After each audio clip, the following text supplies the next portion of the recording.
एकनाथ शिंदे कायमचे संपणार, त्यांचा पक्ष जाणार, त्यांचं चिन्हही जाणार, आमदार जाणार, खासदार जाणार आणि नगरसेवकही जाणार. अशा परिस्थितीमध्ये उद्धव ठाकरे यांचाच महापौर होईल. धनुष्यबाण हे चिन्ह कोणाचं, एकनाथ शिंदेंचं की उद्धव ठाकरेंचं, याच्यावरती सुप्रीम कोर्टामधून धक्कादायक निकाल येणार. एकनाथ शिंदे यांना मिळालेलं धनुष्यबाण चिन्ह आणि पक्ष हे सुप्रीम कोर्टामधून गोठवलं जाईल आणि ते पुन्हा उद्धव ठाकरे यांच्याकडे देण्यात येईल. त्यामुळं एकनाथ शिंदे यांच्याकडे सध्याच्या परिस्थितीमध्ये जे खासदार आहेत, आमदार आहेत, नगरसेवक आहेत, ते सर्व जातील. एकनाथ शिंदे यांच्यासमोर कुठलाही पर्याय राहणार नाही असं देखील सांगितलं जातंय. आता जी लोक धनुष्यबाण या चिन्हावरती खासदार झालेत, आमदार झालेत आणि आत्ताच महानगरपालिकेच्या निवडणुकामध्ये नगरसेवक म्हणून निवडून आलेत, हे सर्व ठाकरेंना मिळणार की त्यांचं पद रद्द केलं जाणार? कारण की सुप्रीम कोर्टामध्ये असे पुरावे सादर करण्यात आलेत ज्यावरून जवळपास हे सिद्ध होत आहे धनुष्यबाण आणि पक्ष हे उद्धव ठाकरे यांच्याकडेच जाणार. मग त्यानंतर साहजिकच महापौर हा उद्धव ठाकरे यांचाच होणार. पण अशा परिस्थितीमध्ये एकनाथ शिंदे यांच्याकडे काय पर्याय राहील? त्यांचे एवढे खासदार, आमदार, नगरसेवक ठाकरेंकडे गेलं तर एकनाथ शिंदे यांचं काय होणार? चला सविस्तर या व्हिडिओमधून पाहू. निवडणूक आयोगाने ठाकरेंच्या विरोधामध्ये निकाल दिला होता. त्यांनी सांगितलं होतं शिवसेनेचा धनुष्यबाण आणि पक्ष हा एकनाथ शिंदे यांचाच आहे. त्यावेळेस सांगण्यात आलं निवडणूक आयोगाने ठाकरेंवरती अन्याय केलाय, म्हणून ठाकरे आणि शिवसेनांनी एकनाथ शिंदे आणि त्यांच्या पक्षाविरोधात सुप्रीम कोर्टामध्ये याचिका दाखल केली आणि याच संदर्भामध्ये सुप्रीम कोर्ट आपला फायनल निकाल देणार आहे. एकनाथ शिंदे यांचे वकील नेहमी हे प्रयत्न करत होते या केसवरती जी सुनावणी आहे ती नेहमी पुढे ढकलली जावी, म्हणजेच हा निकाल एकनाथ शिंदे यांच्या विरोधातच लागणार. ज्याप्रमाणे एकनाथ शिंदे यांचे वकील ही सुनावणी पुढे ढकलण्याचा प्रयत्न करतायत त्यावरून हे सिद्ध होत आहे. पण जर अंतिम निकाल हा शिंदेंच्या विरोधामध्ये गेला तर त्या गोष्टीचे महाराष्ट्रामध्ये काय परिणाम होतील?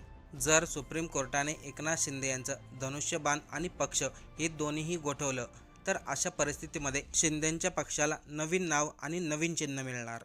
त्यानंतर उद्धव ठाकरे यांना आपलं धनुष्यबाण आणि पक्ष पुन्हा मिळणार. पण धनुष्यबाण या चिन्हावरती जे खासदार, आमदार, नगरसेवक निवडून आलेत त्यांचं काय होणार? ते उद्धव ठाकरे यांच्याकडे वळवले जातील की एकनाथ शिंदे यांच्याकडेच राहतील? तेही सांगतो, सविस्तर ऐका. सर्वोच्च न्यायालयाने एकनाथ शिंदे यांचं धनुष्यबाण चिन्ह आणि पक्ष गोठवलं तर ते आपोआपच उद्धव ठाकरे यांच्याकडे जातं. धनुष्यबाण उद्धव ठाकरेंचाच आणि पक्षही त्यांचाच हे सिद्ध होईल. आपल्या महाराष्ट्रामधील सर्वांनाच माहिती आहे एकनाथ शिंदे यांनी धनुष्यबाण या चिन्हावरती निवडणूक लढवल्यात. त्यामधून त्यांनी खासदार निवडून आणलेत, आमदार निवडून आणलेत आणि नुकत्याच झालेल्या महानगरपालिकेच्या निवडणुकीमधून त्यांनी बरेचसे नगरसेवक धनुष्यबाण या चिन्हावरती निवडून आणलेत. सुप्रीम कोर्टाने एकनाथ शिंदेंचं धनुष्यबाण चिन्ह आणि पक्ष हे दोन्ही गोठवलं तर? आणि तसेच होणार. त्याला कारणही तसेच आहे. कारण की निवडणूक आयोगाने हा निकाल दिला होता धनुष्यबाण आणि शिवसेना पक्ष हा एकनाथ शिंदे यांचा आहे. खरं पाहिलं तर निवडणूक आयोगाला निकाल देण्याचा कोणताही अधिकार नाही. हा अधिकार सुप्रीम कोर्टाचा असतो. पण आपल्या निवडणूक आयोगावरती लोकांचा किती विश्वास आहे हे आपल्याला सर्वांनाच माहिती आहे. त्यामुळे हा निकाल फक्त उद्धव ठाकरे, एकनाथ शिंदे यांच्यामधला नाही तर निवडणूक आयोगाच्या कारभारावरती देखील आहे.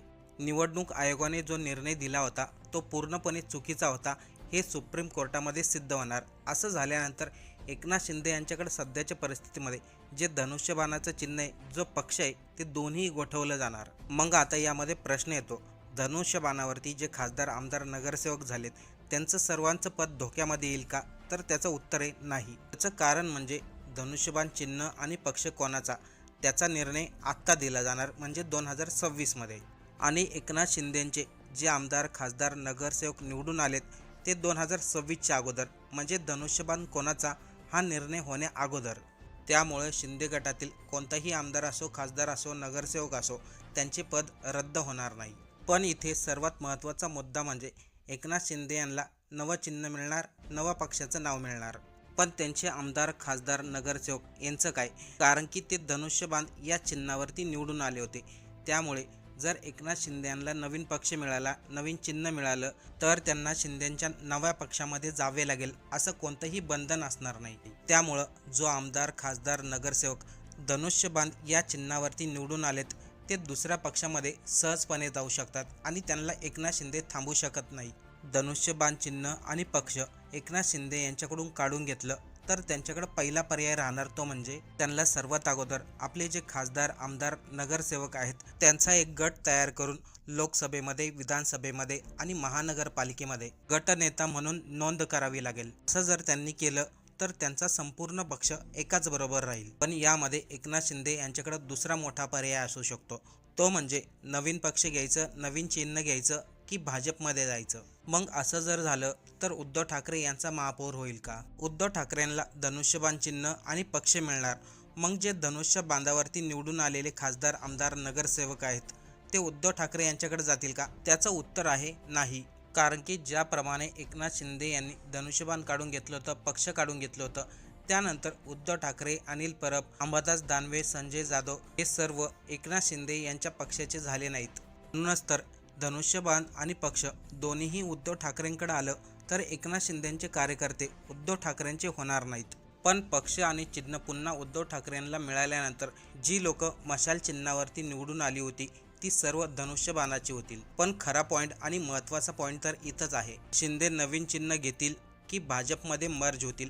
कारण की त्यांच्याकडे हे दोनच पर्याय राहतील. एकनाथ शिंदे हे भाजपमध्ये जाणार नाही, ते नवीन पक्ष आणि नवीन चिन्ह घेतील. निवडणूक आयोगाने जो निकाल दिला होता अरे शिवसेना ही एकनाथ शिंदे यांचीच आहे, पण तो निकाल लागेपर्यंत एकनाथ शिंदेंनी ढाल आणि तलवार हे चिन्ह घेतलं होतं. ते एकनाथ शिंदेंनी जे नेरेटिव्ह सेट केलं होतं, खरी शिवसेना आमचीच, त्यांना हे वाक्य पुन्हा कधी बोलता येणारच नाही. त्या गोष्टीचा फायदा उद्धव ठाकरे यांच्या शिवसेनेला मात्र होणारच.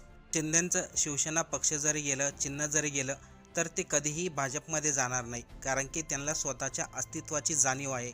त्यांच्याबरोबर जे कार्यकर्ते आहेत त्यांना देखील त्यांच्या अस्तित्वाची जाणीव आहे. तर ते भाजपमध्ये गेले तर ज्याप्रमाणे भाजप सांगेल त्याप्रमाणे एकनाथ शिंदे यांना ऐकावं लागेल.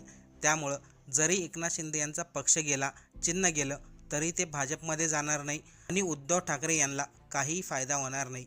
फक्त त्यांचं धनुष्यबाण आणि पक्ष त्यांना पुन्हा मिळेल. पण जे आत्ता निवडून आलेले नगरसेवक आहेत ते एकनाथ शिंदे यांच्याकडेच राहतील, ते उद्धव ठाकरेंकडे जाणार नाहीत.